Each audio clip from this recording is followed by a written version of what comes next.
Hi, how to yours எல்லாருக்கும் இனிமையான வணக்கம். ட்ரீம் விஷயத்தை இன்னும் கொஞ்சம் டீட்டெயிலாக பார்க்கலாம். மனிதன் ஒரு விஷயத்த கண்ணு காது மூக்கு வச்சு அழகாக பேசுகிறான் அப்படின்னு சொல்கிற மாதிரி, அந்த மாதிரி இந்த கண்ணு காது மூக்கு வச்சு பேசுகிற ஒரு விஷயம் அப்போ தான் தோன்றுச்சு, கனவு வந்தனால தான் தோன்றுச்சு அப்படின்ற மாதிரியும் ஒரு கூற்று சொல்கிறாங்க. ஏன்னா கனவுக்கு ஒரு தன்மை இருக்குது. என்ன தன்மைனா, இது மிகைப்படுத்தி காட்டுற தன்மை கனவுக்கு இருக்குது. எக்ஸ்ட்ரா மிகைப்படுத்தி காட்டும். ஏன் கனவுகள் மிகைப்படுத்தி காட்டுனா, நம்ம கனவு உணர்வுகள் சம்மந்தப்பட்டதாக இருக்கும், அதனால் அது கொஞ்சம் மிகைப்படுத்தி தான் காட்டும் அப்படின்ற மாதிரி சொல்லலாம். உணர்வுகள் பார்க்க முடியாது, உணர முடியும். அதே மாதிரி கனவுகள் அது உணர்வுகள் அதிகமாக இருக்கிறதுனால, உணர்வுகள் அது இம்பார்ட்டன்ட் கொடுத்ததுனால அது மிகைப்படுத்தி காட்டும் அப்படின்ற மாதிரி சொல்கிறாங்க. கனவு அந்த உணர்வு மேம்படுத்தி காட்டுது. எக்ஸாம்பிள் சொன்னோம்னா, நம்ம தூங்கிட்டே இருப்போம், அலாரம் வச்சு கனவுல அலாரம் அடிக்கிற மாதிரி சத்தம் கேட்கும், சாயம் சத்தம் கேட்கும், சிலது யாரை பேசுவாங்க சத்தம் கேட்கும், சிலது கத்துற சிலை கேட்கும். அந்த நிஜத்தில் பார்த்தா அந்த அலாரம் நிஜமாக அடிச்சிட்ருக்கோம், இல்லை மணி எங்கேயாவது சாமி கும்பிட்டு இருப்பாங்க, அந்த சவுண்டு கேட்கும். ஏதோ சவுண்டு உள்ளே என்ட்ரி ஆகும், அது கனவோடு சம்மந்தப்பட்டதாக இருக்கும். ஓகேங்களா? அது மேலோட்டமான கனவு, லைட்டான கனவு அப்படின்னு சொல்கிறாங்க. கனவு நிறைய டைப் இருக்குது, அதை பின்னாடி நம்ம டீட்டெயிலாக பார்ப்போம். தூங்குகிற எல்லாருக்கும் கனவு வந்துடாது, தினமும் தூங்குறவங்களுக்கும் கனவு வராது. கனவு எந்த மாதிரி வரும்னா, எந்த மாதிரி சூழ்நிலை வரும்னா,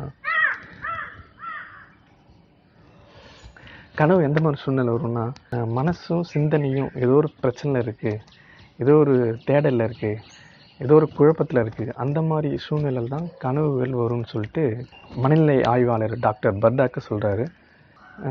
இந்த கருத்தை மேக்ஸிமம் மக்கள் இதை ஏற்றுக்கிறாங்க. டாக்டர் பர்டாக் சொன்ன விஷயத்தை மேக்ஸிமம் எல்லாம் ஏற்றுக்கிறாங்க.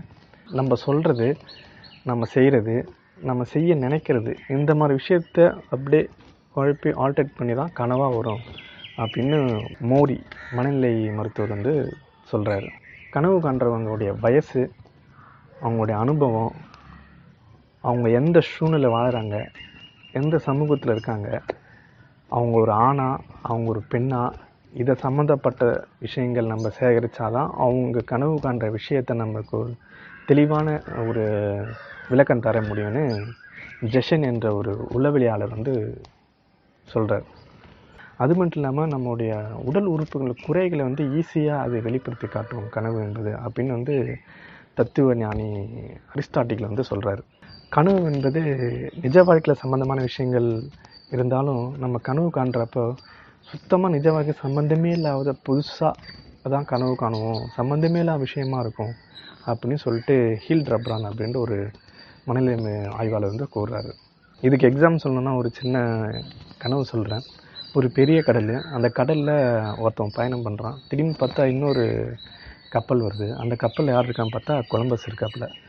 கொலம்பஸ் 2 பேரும் சேர்ந்து போகிறாங்க, தீவுக்கு போகிறாங்க, புதுசாக தீவு கண்டுபிடிக்கிறாங்க. அங்கே ஒரு பார்ட்டியில் ஜாலியாக நான்வெஜ்ஜு எல்லாமே வெரைட்டி சாப்பாடுலாம் இருக்குது, ட்ரிங்க்ஸ் இருக்குது, குடிக்கிறாங்க, ஜாலியாக என்ஜாய் பண்ணுறாங்க அப்படின்னு கனவு வருது அவருக்கு.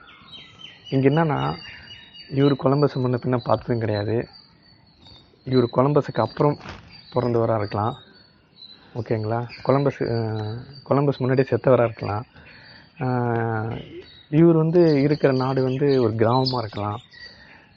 ஏன் திடீர்னு அந்த மாதிரி அவருக்கு சம்மந்தமே இல்லாத ஒரு விஷயம் வருது, அந்த மாதிரி நிஜ வாழ்க்கையில் சம்மந்தமே இல்லாமல் ஒரு விஷயம் வருது அப்படின்றதான் ஒரு எக்ஸாம்பிளாக சொல்கிறாரு. இது நிறைய பேர், நான் ஒரு எக்ஸாம்பிளாக சொன்ன நிறைய பேர் சம்மந்தமே இல்லாத விஷயங்கள். ஆனால் இந்த சம்மந்தமில்லாத விஷயங்கள் இல்லை, ஒவ்வொன்றுத்துக்கும் ஒரு குறியீடு இருக்குது, பிரபஞ்சத்தின் மூலயமாவும் சயின்ஸ் ரீதியாகவும் இருக்குது அப்படின்றத இந்த ஆராய்ச்சியில் சொல்ல வராங்க. அதை நம்ம பின்னாடி பார்ப்போம்.